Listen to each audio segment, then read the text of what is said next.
Do you see? Uh-huh.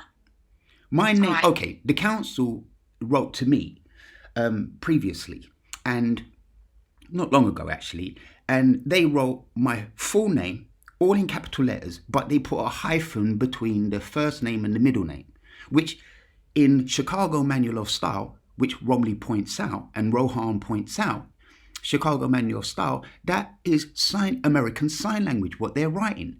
Now, if they're writing the name just as capitals and there's no hyphens or anything, then it's an acronym. So what they're doing with my name, they're writing sign language and an acronym together.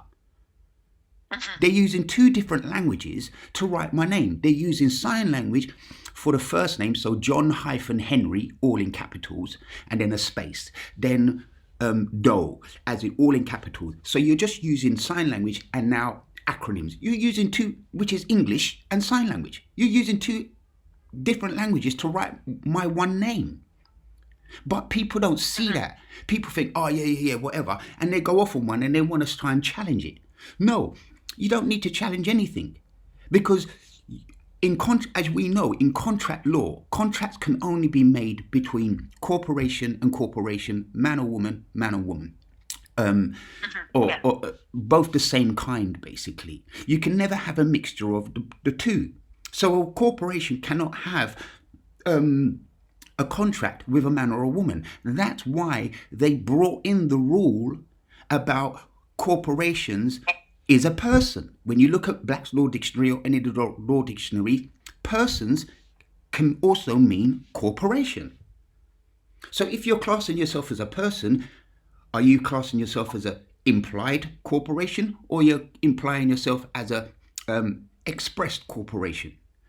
When you don't claim the name and go and buy the name and own the name, what was given over by your mother or father, then it's implied. Once you claim the name, it's expressed, and they put it in the Gazette. That's why they have to change the name every time they try and write to you when you've claimed the name and it's gone in the Gazette, because the Gazette is a public paper. It lets the public know that name has been taken and now now has been in use by the correct owner, if the correct owner has claimed it.